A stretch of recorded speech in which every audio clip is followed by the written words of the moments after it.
Hello student. तो आज की जो हमारी वीडियो है, इस वीडियो में हम जानेंगे जो भी आपका जो एग्ज़ाम आने वाला है 29 को पुल साइंस का, उसमें कार्टून वगैरह वाले क्वेश्चन आ जाते हैं। तो उस कार्टून से जुड़े हुए जो भी सवाल हैं उसको हम करेंगे। तो जैसे कि आप स्क्रीन पे देख सकते हैं, सबसे पहले हम स्टार्ट करेंगे चैप्टर के हिसाब से। तो ये कार्टून भी आपने देखा होगा, ठीक है। इस कार्टून में आपको एक दीवार दिखाई देगी और बहुत सारे जो लोग हैं उस दीवार के माध्यम से उसके आर पार जाने की कोशिश कर रहे हैं। और एक और फोटो है, उसके ठीक पीछे बहुत सारी भीड़ है और एक और फोटो, तो इसमें 3 फोटो है टोटल, ठीक है। तो उससे जुड़े हुए सवाल देखते हैं। सबसे पहला आता है आपका कि ये वाला जो मतलब चित्र है वो किसका है या फिर किससे संबंधित है। तो ठीक है, तो ये जो चित्र है आपका वो बर्लिन से संबंधित है। बर्लिन की जो दीवार है पूंजीवादी दुनिया और साम्यवादी दुनिया के बीच में विभाजन का प्रतीक थी। मतलब एक तरफ जो थे वो ईस्टर्न यूरोप के देश थे और एक तरफ वेस्टर्न यूरोप के देश थे। उन देशों के बीच में ही इस दीवार को बनाया गया था, जो कि एक तरीके से मान लीजिए पूंजीवाद और साम्यवाद को अलग कर रही थी। और ये जो दीवार थी वो 1961 में बनी थी, ठीक है। और जो कि ये पश्चिमी बर्लिन को पूर्वी बर्लिन से अलग करती थी। हमेशा ध्यान रखना कि बर्लिन को अलग अलग, मतलब बर्लिन के ज़रिए ही, मतलब बर्लिन क्या है, जर्मनी की राजधानी है और बीच से ही वो दीवार खींची गई ताकि जो आपका जर्मनी है वो हाफ हाफ बट जाए। ये जो दीवार थी वो 150 किलोमीटर से भी ज़्यादा लंबी थी और ये कम से कम 28 वर्षों तक खड़ी रही और आखिरकार जनता ने इसे 9 नवंबर 1989 को तोड़ दिया। यानी कि जब सोवियत संघ का विघटन हो रहा था तो उसके बाद ही इस दीवार को तोड़ा गया और फिर सभी तरीके से मानी कि जर्मनी का एकीकरण हो गया और साम्यवादी खेमे की समाप्ति शुरू हो गई। दूसरा सवाल है कि इन चित्रों में क्या दर्शाया गया, यानी कि आपको तीनों में बताना है। तो पहला चित्र में दर्शाया गया है कि लोग दीवार में छोटा सा छेद कर रहे हैं। दूसरे में मुक्त आवागमन को संभव बनाने के लिए दीवार के एक हिस्से को गिरा दिया गया है। और तीसरा बताना है आपको कि 1989 से पहले बर्लिन की दीवार का चित्र है ये, ठीक है। मतलब ये जो तीसरा मतलब जो यहाँ मैं दिखा रहा हूँ आपको, क्या कहते हैं इसको, कर्सर के ज़रिए। चलिए अगले पे चलते हैं। अब आता है अगला आपका कि ये जो है ये वाला चित्र एक तरीके से जिसमें आपको 3 3 6 3 3 9 और 3 3 6 3 3 9 और 3 चौक 12 स्टार हैं। और ये पूछा जा रहा है कि ये क्या है। तो एक तरीके से यूरोपीय संघ से जुड़ा हुआ है। तो चित्र में किस देश का झंडा है, तो ये जो किसका झंडा है, सॉरी देश नहीं, किसका झंडा है, तो आपको बताना यूरोपीय संघ का झंडा है जो कि एक संगठन है। और चित्र में सोने के रंग के सितारों का घेरा किसका प्रतीक है, तो ये जो घेरा बनाया गया इसका जो प्रतीक है वो एकता और मेल मिलाप का प्रतीक बताया जाता है। और 12 सितारों का महत्व क्या है, तो इसमें 12 सितारे हैं क्योंकि 12 की संख्या में यूरोप में पारंपरिक रूप से पूर्णता, समग्रता और एकता का प्रतीक माना जाता है। यानी कि 12 जो नंबर है उस 12 नंबर को माना जाता है पूर्णता, समग्रता और एकता का प्रतीक, मतलब अपना अपना एक तरीके से मानना होता है, ठीक है। चलिए अगले क्वेश्चन पे आते हैं। अगला क्वेश्चन आपका कि ये वाला ड्राइंग आप देख के समझ सकते हैं, इस पे लिखा है राजा पकेश ऐसे कुछ करके। तो ये श्रीलंका से जुड़ा हुआ है, ठीक है। तो एक तरफ सिंगली है और एक तरफ तमिल है, उससे जुड़ा हुआ ये। तो श्रीलंका के लोकतांत्रिक देश में तमिल उग्रवादी तथा सिंगली कट्टरपंथी की समस्या को प्रकट कर रहा है ये जो चित्र है, ठीक है। मतलब वहाँ का जो भी कॉन्फ्लिक्ट आपको पता है उसको लेकर के है। अब इस कार्टून में क्या दर्शाया गया, देखिए कार्टून जो है आपका किस देश से जुड़ा हुआ है, श्रीलंका से। और चित्र में शेर तथा बाघ किन दो समुदायों का प्रतिनिधित्व कर रहे हैं, तो देखिए शेर और बाघ जो है एक कर रहा है सिंगली का और एक कर रहा है आपका तमिल का। तो जो बाघ है वो तमिल उग्रवादी संगठन जिसका नाम था लिट्टे लिबरेशन टाइगर तमिल एलम, उसकी तरफ से है, ठीक है। जो बाघ है, बाघ मतलब ये मेरे कर्जर के पास, और जो ये है सिंगली, सिंगली मतलब शेर हो जाएगा आपका, ओके। चलिए अगला जो आपका है थर्ड क्वेश्चन वो है चित्र में दिखाए गए व्यक्ति कौन है तथा चित्र में उनके प्रयास का वर्णन करते। तो तमिलों द्वारा श्रीलंका में एक विशेष अधिकारों को अलग की मांग करी गई है। तो जो भी मतलब ये जो व्यक्ति हैं वहाँ के लीडर्स हो सकते हैं, राष्ट्रपति हो सकते हैं, ठीक है। अगला है आपका कि कार्टून श्रीलंका की कौन सी दुविधा को प्रकट कर रहा है। तो दुविधा यहाँ की एक ही है, नॉर्मल सी है, वो ये है कि जो सिंगली हैं और जो तमिल हैं उनके बीच में जो जातीय संघर्ष है उसको ये प्रकट कर रहा है, जो कि सॉल्व नहीं हो पा रही है, ठीक है। चलिए अगला क्वेश्चन पे आते हैं। अगला क्वेश्चन आपको दिख रहा है इसमें, अब इसमें आपको दिख रहा होगा ये टाइटैनिक का जहाज़ है और ये जो है आपके क्या कहें ये पहाड़ बने हुए किसके हैं, ये बर्फ़ के पहाड़ हैं, ठीक है। तो इससे आपको, अगर आपको आपने मूवी देखी होगी टाइटैनिक वाली, तो उसमें टाइटैनिक डूब जाता है इन्हीं पहाड़ों से टकरा करके, ठीक है। तो चलिए इसको समझते हैं। तो पहला क्वेश्चन आपका कि यूरोपीय संघ ने किस वर्ष एक साझा संविधान बनाने की कोशिश करी थी। 2003 में यूरोपीय संघ ने अपना एक संविधान बनाने की कोशिश करी थी। यूरोपीय संघ एक संगठन है जो सभी देशों का, यूरोप के मोस्टली सभी देशों का, सभी के नहीं कह सकते हम, कुछ देश ऐसे हैं जो उसमें नहीं है, ठीक है। तो ये क्वेश्चन समझ आ गया आपको कि अपना संविधान इसने कब बनाने की कोशिश करी, 2003 में। दूसरा, कार्टून ने यूरोपीय संघ के संविधान को टाइटैनिक जहाज के रूप में क्यों दिखाया? तो देखिए इसलिए इसको दिखाया गया है कि इसने बहुत सारी चीज़ें ऐसी, मतलब कि अपना जब संविधान इसको बनाना था तो इन रुकावटों को वो पार नहीं कर पाया, असफल हो गया, इसीलिए इसको टाइटैनिक के रूप में दिखाया गया है। ठीक है, और अभी भी वो अपना संविधान नहीं बना पाया है। ठीक है, तीसरा क्वेश्चन है यूरोपीय संघ की विशेषता लिखनी। तो यूरोपीय संघ की विशेषता क्या है? अपना झंडा है, अपना राष्ट्रगान है, अपना स्थापना दिवस है, अपनी खुद की एक मुद्रा है। ठीक है, इसके अलावा इसमें वही अपना एक जो झंडा है जिसमें 12 सितारे बताएंगे, जिसका अर्थ मैंने बताया था पूर्णता, एकता और मेल मिलाप का प्रतीक बताया था। ठीक है, और इनकी अपनी साझी सुरक्षा और विदेश नीति भी है। ठीक है, तो ये है यूरोपीय संघ और उसके बारे में क्वेश्चन। अगला क्वेश्चन है आपका, तो अगला क्वेश्चन चीन से जुड़ा हुआ है। इसमें भी हमारे पास 2 फोटोज़ हैं, इसको समझते हैं। पहला है आपका कि चित्र क्या दर्शाता है, चित्र 1 क्या दर्शाता है। देखो चित्र 1 जो दर्शा रहा है वो चीन में क्रांति के पश्चात का, इसमें कहा गया समाजवादी रास्ता ही सबसे व्यापक है। यानी कि देखो यहाँ पे लिखा ना, the socialist road is the broadcast of all, ये उसकी मीनिंग बताई गई है। और जो दूसरा है कि किस स्थान का चित्र है ये, तो ये संघाई का है। संघाई जो है चीन का सबसे बड़ा शहर है, आबादी वाला शहर आप कह सकते हैं, हालांकि उसकी राजधानी नहीं है, और चीन की राजधानी है बीजिंग। ओके, थर्ड क्वेश्चन है कि चित्र 2 के आधार पर चीन की आर्थिक स्थिति की व्याख्या कीजिए। देखिए इसकी अगर हम आर्थिक स्थिति की व्याख्या करें तो चीन आज के समय बहुत ज़्यादा पावरफुल देश है, क्योंकि इसने बहुत सारी नीतियाँ अपनाई थी 1973 के बाद ही। 1973 में, 1978 में, 1982 में, 1998 में, 2001 में बहुत सारी अलग अलग अच्छी नीतियाँ इसने अपनाई थी। ठीक है, और इन नीतियों के माध्यम से क्या हुआ, देश का बहुत ज़्यादा विकास हुआ, वो आपको इसमें बता देना है। अगला क्वेश्चन आते हैं। अगला क्वेश्चन है आपका माओ की लाल किताब और हो की पूंजीपस्त लाल टाई। ठीक है, तो ये भी आपका चीन से जुड़ा हुआ है। पहला है तो दिए गए चित्र में किस देश से संबंधित है, तो चीन से संबंधित है, नॉर्मल सी बात है। दूसरा है कि दिया गया चित्र किस बात का संकेत करता है, तो देखिए ये जो संकेत कर रहा है वो अपने अपने एक तरीके से आइडियोलॉजी को सपोर्ट कर, जैसे कि ये लाल किताब के बारे में बता रहे हैं, ये मतलब एक तरीके से साम्यवाद के बारे में बता रहे हैं, और ये पूंजीवाद के बारे में बता रहे हैं, नॉर्मल सी बात है। तीसरा, चीन में तब और अब को स्पष्ट कीजिए। देखिए चीन में अपनी नीति में बदलाव किया, तब अर्थात साम्यवादी विचारधारा का था, और अब अर्थात 1970 खुले द्वार की नीति को अपनाएगा। मतलब पहले पूरे तरीके से वहाँ पर साम्यवाद था, लेकिन अब क्या है, थोड़े बहुत नए नए चेंजेस लाए जा रहे हैं, तो वही इसमें डिफ्रेंशिएट आपको करके बता देना है। अगला क्वेश्चन ये भी आपका चीन ही है, क्योंकि ये ड्रैगन दिखाया जा रहा है। अगर अक्सर आप न्यूज़ देखेंगे तो उस न्यूज़ में आपको देखने को मिल जाएगा कि ड्रैगन से हमेशा चाइना को डिनोट किया जाता है। ठीक है, तो अगला क्वेश्चन इससे जुड़ा हुआ कि यह कार्टून किस देश से संबंधित है, तो यह जो कार्टून है वो चीन से संबंधित है। दूसरा, इस कार्टून में दिए गए किन 2 प्रतीकों ने समझ देशों को पहचानने में आपकी सहायता की है, तो एक तो आपका ड्रैगन और एक मैंने कहा था चीन की दीवार, क्योंकि आप सभी को पता ग्रेट वॉल ऑफ चाइना, ये देखिए ग्रेट वॉल ऑफ चाइना जा रहा है, और साथ में इसका जो ये सर दिखा रहा है वो क्या है, ड्रैगन है। तो ये 2 चीज़ें हैं जिसकी वजह से हम इसको समझ सकते हैं। तीसरा, यह कार्टून संबंधित देश को अंतर्राष्ट्रीय सत्ता की राजनीति में किस स्थान पर रखता है, तो देखिए यह कार्टून जो है चीन की आर्थिक उन्नति की कहानी बताता है, जिसने उसे एक बड़ी शक्ति के रूप में बनाया। ऐसा अनुमान है कि 2040 तक विश्व की सबसे बड़ी अर्थव्यवस्था बन जाएगा, और अनुमान ही नहीं, ये पूरी गारंटी है। और आज के समय में भी दूसरी सबसे बड़ी अर्थव्यवस्था कौन है, चीन है। मतलब एक तरफ अगर आपका अमेरिका 38 ट्रिलियन डॉलर पर है, तो आपका जो चीन है वो 18 के आसपास में आ रखा है। ठीक है, तो धीरे धीरे ये और हो सकता है और अमेरिका के नज़दीक पहुँच जाए, फिर उसको भी पीछे कर दे। हालाँकि पीछे करना काफ़ी ज़्यादा मुश्किल हो सकता है, लेकिन फिर भी कल किसने देखा, और चीन जिस हिसाब से आगे बढ़ रहा है उसका चांस ये है कि वो कर सकता है काम। चलिए ये क्वेश्चन देखते हैं। तो इसमें है आपका मतलब एक टेबल है, और इसमें बहुत सारे देश हैं, और ये सार्क समिट है। सार्क आपने पढ़ा हुआ, south Asia association for regional cooperation summit है, हो रहा है एक तरीके से। और इसमें इंडिया जो पाक है वो आपस में यहाँ पे ज़्यादा पास में दिखाए गए हैं। तो चलिए इसको समझते हैं। पहला, तो यह कार्टून किस संगठन के सम्मेलन को दिखा रहा है, तो नॉर्मल सी बात है दक्षेस का सम्मेलन, दक्षेस को ही सार्क कहा जाता है। ठीक है, और दूसरा क्वेश्चन है संगठन में शामिल किन्हीं 2 देशों के नाम बताइए। तो जो भी आपको इसमें दिखाई दे रहा है आप लिख सकते हो, इंडिया पाकिस्तान भी लिख सकते हो, नेपाल भूटान भी लिख सकते हो। तो यहाँ पे लिखा है भूटान, नेपाल आदि कोई भी अन्य। तीसरा है कार्टून में 2 कुर्सियों की अवस्थिति बाकियों से अलग क्यों दर्शाई गई है, तो देखिए 2 को इसलिए दर्शाई गई है क्योंकि भारत और पाकिस्तान की जो स्थिति है वो काफ़ी ज़्यादा विशेष बताई जाती है।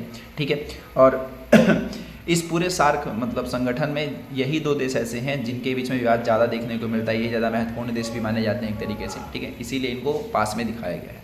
ठीक है, और इनके बीच विवाद काफ़ी ज़्यादा देखने को मिलता है, हर आए गए दिन हमें विवाद ही देखने को मिलेगा। ठीक है,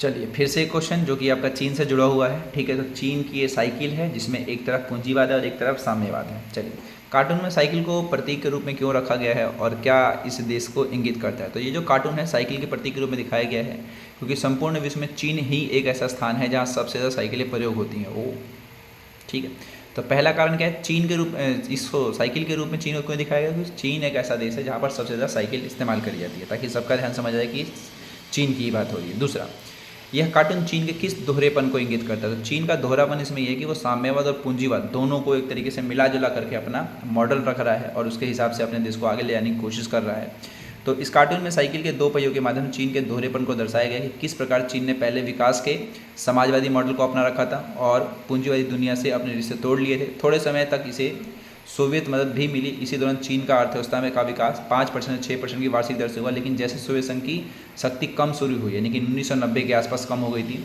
तो चीन ने भी अपनी नीतियों में बदलाव लाना शुरू किया और अमेरिका के साथ संबंध बनाना स्टार्ट कर दिया, है ना। तो एक समय था जब सोवियत संघ काफ़ी पावरफुल था तो चीन उसके साथ था, लेकिन सोवियत संघ फिर हट गया। तो जब ये हट गया या फिर जब बर्बाद होने लग गया तो चीन ने क्या किया, अमेरिका से दोस्ती कर ली। तो ये वही यहाँ पर दर्शाया गया, एक तरफ साम्यवाद और एक तरफ पूंजीवाद। तीसरा क्वेश्चन जो आपका है कि चीन ने अपने आर्थिक विकास के लिए क्या किया, ठीक है। तो इसने जो भी नीतियाँ अपनाई थी, 78 में खुले द्वार की नीति अपनाई थी, ओपन डोर पॉलिसी कहते हैं उसको। 92 में खेती का निजीकरण किया था, उद्योग का निजीकरण 1998 में किया था, और जो WTO है उसमें 2001 में शामिल हुआ था। तो ये सब चीज़ें ऐसी हैं जिसके ज़रिए चीन ने अपना आर्थिक विकास किया। चलिए अगला क्वेश्चन है आपका, ये आपका UNO है एक तरीके से। ये जैतून की पत्तियां हैं जो साइड साइड में डली हुई हैं। अगर आप लोग मेरा चैनल देखें तो उसमें भी हमने कुछ इस टाइप का ही लोगो बना रखा है। खैर चलिए, तो उपयुक्त चित्र किसका है? तो यह जो है संयुक्त राष्ट्र संघ का प्रतीक चिन्ह है। और चित्र में क्या दर्शाया गया? तो इस प्रतीक चिन्ह में संसार का मानचित्र बना हुआ है और इसके चारों ओर जैतून की पत्तियां हैं। ये पत्तियां विश्व शांति की ओर संकेत कर रही हैं, ठीक है। तो ये जो पत्तियां बनाई गई हैं विश्व शांति की ओर प्रतीक कर रही हैं, ठीक है। चलिए फिर से इसमें आपको डॉक्टर मनमोहन सिंह दिख रहे हैं शायद से, ठीक है। तो भारत से जुड़ा हुआ है ये, और कंपटीशन कुछ इस टाइप का लिखा हुआ है। देखिए इसमें क्या है, तो यह कार्टून किस देश से संबंधित है? तो भारत से है। और भारत ने लुक ईस्ट यानी पूरब की ओर देखो नीति कब अपनाई? तो 1981 में। और भारत ने एक्ट ईस्ट की नीति कब बनाई? तो 2014 में, ठीक है। तो ये भारत से जुड़ा हुआ था, पूरब की ओर देखो नीति। चलिए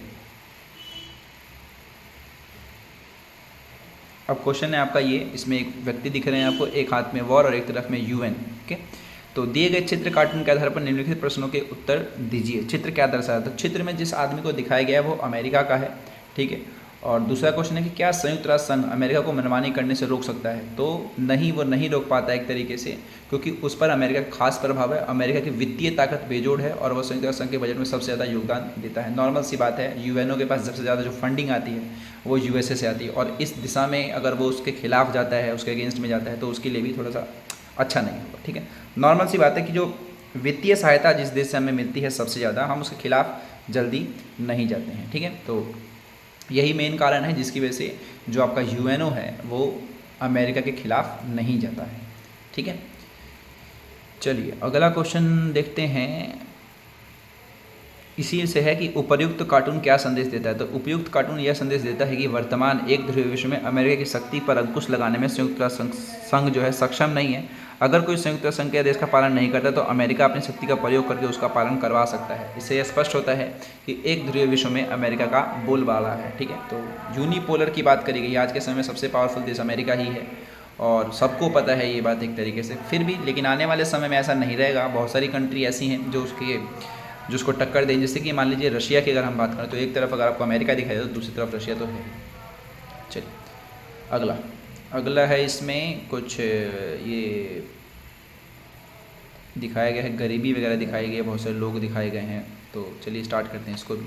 आपका क्या मानना है, संयुक्त राष्ट्र संघ इस तरह की स्थितियों से किस प्रकार हस्तक्षेप कर सकता है? तो संयुक्त राष्ट्र संघ के लिए हस्तक्षेप करना लगभग असंभव है, क्योंकि इन स्थितियों के लिए देश बड़े उत्तरदायी होते हैं जो गरीब देशों का शोषण करते हैं। इसके अतिरिक्त ऐसी स्थिति में सहायता करने के लिए धन की आवश्यकता होती है, और यह धन कैसे उपलब्ध होगा? ये क्या शोषण करने वाला देश धन देगा? मतलब यही बात है। देखिए क्या है ना कि अफ्रीकन कंट्री अगर आप देखें तो उस अफ्रीकन कंट्री को अगर आप सही से देखते हैं तो वो अफ्रीकन कंट्री आज के समय बहुत ज़्यादा गरीब है, और सबसे ज़्यादा जो प्राकृतिक संसाधन है इन्हीं देशों के पास है, ठीक है। तो जितने भी पावरफुल देश थे उन सभी ने क्या किया, इनका इस्तेमाल किया, इनके रिसोर्सेज का इस्तेमाल किया, और वो तो अमीर हो गए, लेकिन जो देश थे ये कौन से अफ्रीका के, वो काफ़ी ज़्यादा गरीब हो गए। यहाँ पर यही दर्शाया गया है एक तरीके से। दूसरा, क्या इसके लिए संयुक्त राष्ट्र संघ के न्यायाधिकार के में बदलाव की जरूरत है? हाँ, ज़रूरत तो है वैसे, परंतु जब तक शक्तिशाली देश अपनी नीतियों में परिवर्तन नहीं करते और उसके लिए व्यवहारिक रूप से परिवर्तन नहीं करते, न्यायाधिकार में बदलाव से भी अंतर नहीं पड़ता। नॉर्मल सी बात है ये, मतलब यूएनओ भी क्या ही कर पाएगा, इसलिए इसके लिए क्या करना पड़ेगा, जो बड़ी कंट्री है उनको आगे आना पड़ेगा, उनको अपनी नीतियों में बदलाव करना पड़ेगा, उनको अपनी तरफ से कुछ ऐसी चीज़ें करनी पड़ेगी ताकि ये जो देश हैं, मतलब नॉर्मल सी बात है, अफ्रीका को यहाँ पर डिनोट किया गया, पूरा अफ्रीका है ये, आप ये समझिए, ठीक है। क्योंकि सभी पूरे वर्ल्ड में देखा जाए सबसे जो गरीब देश हैं, जिनकी स्थिति सबसे ज़्यादा ख़राब है लोगों की, वो आपका अफ्रीका ही है, ठीक है। मैं इधर इसलिए देख रहा हूँ क्योंकि इधर मेरा थोड़ा सा मैप है, तो उस मैप से मेरा वहाँ पे ध्यान चला जाता है। चलिए अगला चलते हैं, ये वाला ड्राइंग, ठीक है। इसमें एक पक्षी है और इस पक्षी यानी कि कबूतर, कबूतर पे एक सैनिक। चलिए, उपयुक्त कार्टून किस पर व्यंग कर रहा है? कबूतर व सैनिक किसका प्रतीक है? शांति सेना पर कर रहा है। हाँ, कबूतर, हमेशा ध्यान दीजिएगा, शांति के लिए इस्तेमाल किया था कबूतर, तो शांति सेना पर, और कबूतर शांति का और सैनिक युद्ध का प्रतीक है। क्या वास्तव में शांति सेना का होना विरोधाभासी है? तो यह विरोधाभासी इसलिए लगता है क्योंकि सैनिक का धर्म है युद्ध लड़ना, जबकि कबूतर शांति का प्रतीक है। परंतु यदि इसे समझा जाए तो इसका अर्थ है सैनिक स्थायी शांति चाहते हैं, युद्ध के बल पर जीती हुई व्यवस्था स्थायी नहीं होती। सही बात है, युद्ध के बल पर आप जो भी चीज़ें जीतते हैं वो स्थायी नहीं होता, क्योंकि आने वाले समय में हो सकता है वो देश आपके ऊपर भी अटैक वगैरह कर दे। चलिए, तीसरा क्वेश्चन था इसी से, शांति सेना का प्रयोग कब किया जाता है? तो देखिए, संघर्ष को रोकने के लिए किसी भी देश की सरकार द्वारा मांगे किए जाने पर अंतर्राष्ट्रीय संगठन या देश द्वारा ऐसी सेना भेजी जाती है। उदाहरण, भारत ने श्रीलंका में 1997 में पीस कीपिंग फोर्स भेजी थी, जो कि बिना अपने उद्देश्य की प्राप्ति करे वापस लौट आई थी, लेकिन फिर भी भेजी जाती है। इसके अलावा बहुत सारे देशों में जब युद्ध वगैरह चल रहा होता है तो भारत अपनी तरफ से शांति सेना वगैरह भेजता है, ठीक है। चलिए, अब यहाँ पर आपको दिख रहा है एक तरीके से, यहाँ पे मतलब पिग है और उसके कुछ बच्चे हैं, पिग पे लिखा हुआ है वॉर, और जो बच्चे हैं उस पर लिखा है टेररिज्म। ये बड़ा अलग ही कार्टून है। चलिए इस कार्टून को समझते हैं। तो देखिए, कार्टून को समझने, कार्टून में युद्ध और आतंकवाद का जो संबंध दिखाया गया उसके पक्ष या विपक्ष में संक्षिप्त टिप्पणी लिखी है। तो देखिए, कार्टून को देखने पर चलता है कि युद्ध और आतंकवाद में गहरा संबंध है, नॉर्मल सी बात है, ठीक है। इसमें एक ओर युद्ध आतंकवाद को कुचलने के लिए दिखाया गया है, तो दूसरी ओर विश्व के छोटे छोटे देश युद्ध के भय से सोए हुए हैं।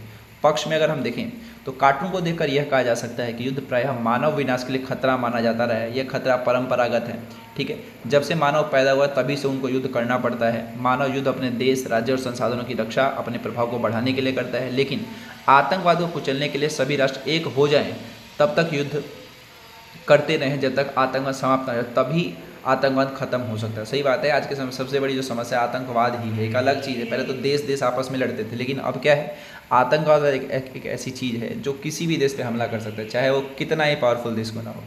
जैसे कि सितंबर का मंथ चल रहा है, तो सितंबर के ही मंथ में अमेरिका पर हमला हुआ, जो कि सबसे बड़ा हमला माना जाता है एक तरीके से।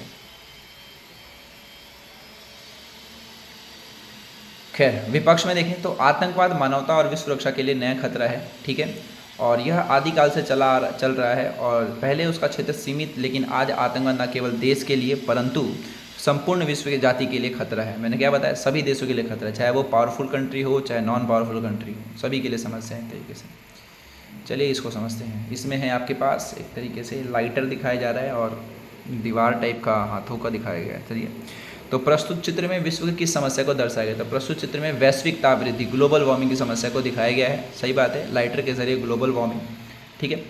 प्रस्तुत चित्र में अंगुलियां किस बात को प्रदर्शित कर रही हैं? तो इस चित्र में दी हुई अंगुलियों को चिमनी के रूप में दिखाया गया है। ऐसा इसलिए क्योंकि मानव अंगुलियां भी सभी तरह के कार्य करती हैं।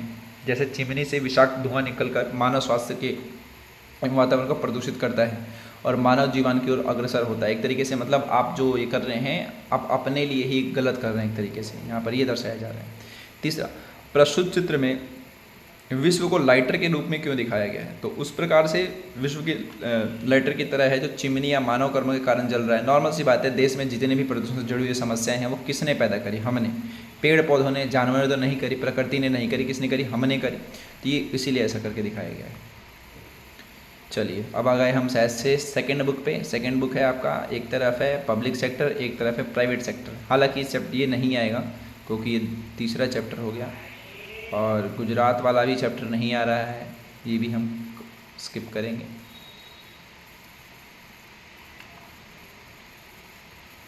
चलिए, वैश्वीकरण वाला चैप्टर आ रहा है आप सभी के एग्ज़ाम में, तो इस कार्टून को देख लीजिए। सैनिक वगैरह हैं, मिकी माउस है, ठीक है। अब समझते हैं इस क्वेश्चन को। इस कार्टून में वैश्वीकरण किस प्रभाव को दिखाया गया है? तो ये जो प्रभाव है एक तरीके से आपका वो सांस्कृतिक प्रभाव है, ठीक है। सांस्कृतिक प्रभाव के फलस्वरूप विश्व पर पश्चिमी संस्कृति को लादा जा रहा है और विश्व में मैकडोनल्डीकरण का बढ़ना दिखाया जा रहा है। नॉर्मल सी बात है, आज के समय की जब अगर आप संस्कृति देखेंगे तो पश्चिम के देशों से मिलती जुलती है। सभी के सभी जो लोग हैं T shirt, jeans T shirt ये सब पहनते हैं, पिज़्ज़ा बर्गर ये सब जो खाते हैं, तो मतलब आप एक तरीके से समझिए कि जो पश्चिम के देशों की जो संस्कृति है उन संस्कृति को हमने अपना लिया है और इसी को मैकडोनल्डीकरण कहा जाता है, ठीक है। दूसरा है मैकडोनल्डीकरण क्या है? विकासशील और अल्पविकसित देशों पर इसका प्रभाव एक तरीके से पूछा जा रहा है, ठीक है। तो मैकडोनल्डीकरण का अर्थ है कि विभिन्न संस्कृतियाँ का अमेरिकी संस्कृति में रंग जाना। सकारात्मक, लोगों के समक्ष विकल्पों के दायरे में वृद्धि हुई है। नकारात्मक चीज़ क्या है कि प्रभुत्वशाली संस्कृति कम ताकतवर समाजों पर अपनी छाप छोड़ती है, ठीक है। तो मैकडोनल्डीकरण क्या है कि आपने अमेरिका की संस्कृति को पूरे तरीके से अपना लिया है। अच्छी चीज़ ये है कि आपके पास चॉइस बढ़ गई है हर एक चीज़ में। नकारात्मक चीज़ ये है कि जो देशों की जो संस्कृति है वो अब ख़त्म सी हो गई है और उनको ज़बरदस्ती उसको अपनाना पड़ रहा है, ठीक है। चलिए, ये चित्र काफ़ी अच्छा है, सेकेंड बुक है और जो आपका चैप्टर है दो ध्रुवता का अंत क्या, राष्ट्र निर्माण की चुनौती का जो चैप्टर है उससे जुड़ा हुआ है। तो एक तरफ सरदार वल्लभ भाई पटेल हैं, एक तरफ रजवाड़ा है जो बैठा हुआ है यहाँ पर। रजवाड़ा मतलब एक राजा, ठीक है, तो उससे जुड़ा हुआ सवाल है ये। तो इसमें क्या है देखिए, कार्टून की दाईं ओर जो नेता है उनका नाम बता दो। सरदार वल्लभ भाई पटेल हैं और रियासतों की जनता और उनके शासकों के बीच कैसे संबंध थे? तो जितने भी रियासतों के शासक थे वो काफ़ी ज़्यादा अच्छे नहीं थे, निरंकुश थे, स्वेच्छाचारी थे और वो मनमाने फैसले लेते थे, ठीक है। और यहाँ पर लोकतंत्र नहीं था, जो भी रजवाड़े थे। अगर आपने चैप्टर पढ़ा है तो ही आपको समझ आएगा, नहीं समझ आ रहा है तो फिर आप बस इस चीज़ को समझिए और एग्जाम में आएगा तो फिर लिख दीजिएगा। 5 नंबर का सवाल आएगा ये। तीसरा क्वेश्चन था कि रजवाड़ों की समस्या के समाधान के लिए हमारे नेता ने जो रास्ता चुना वह कितना असरदार है? तो असरदार तो काफ़ी रहा, ठीक है। उसके लिए उन्होंने एक तरीका अपनाया था, विलय पत्र, जिसको इंस्ट्रूमेंट ऑफ एक्सेशन कहते हैं, जिसमें हम क्या करते हैं उन रजवाड़ों को अपने साथ मिला लेते हैं, ठीक है। और एक तरीके सारे फैसले हमारे अंडर में होते हैं, बाकी उनको कुछ समय के लिए बोला गया कि आप जो हैं हमारे साथ रह के देखिए, अगर आपको ठीक लगा तो आगे कंटिन्यू करेंगे। और ऐसे करके बहुत सारे रजवाड़े हमारे साथ मिल गए। जैसे कि देखो इसमें क्या लिखा है कि सरदार पटेल ने देसी रियासतों के शासकों को एक विलय पत्र पर हस्ताक्षर करने को कहा। विलय पत्र कौन सा है? इंस्ट्रूमेंट ऑफ एक्सेशन, ठीक है। और इन रजवाड़ों ने केवल 3 मामले, रक्षा, विदेश और संचार साधन भारत सरकार को सौंप दिए, 3। बाकी सब चीज़ें कौन चलाएगा? वो वहाँ का राजा ही चलाएगा। तो अन्य मामलों में उनकी स्वायत्ता बनी रही। इस प्रकार सरदार पटेल ने बड़ी चतुराई से रजवाड़ों को भारतीय संघ में शामिल कर दिया। बहुत बड़ी बात थी कि भारत जैसे देश में जो 565 अलग अलग हिस्से बटे हुए थे उन सभी को मिला करके आपने नक्शा बनाया इतना बड़ा। समझ लो कहने का मतलब? यानी कि अगर ये नहीं बना होता तो आप ये समझिए कि हैदराबाद एक अलग देश होता, क्योंकि रजवाड़ा था वो। जम्मू कश्मीर एक अलग देश होता अगर हम इसको नहीं मिलाते तो।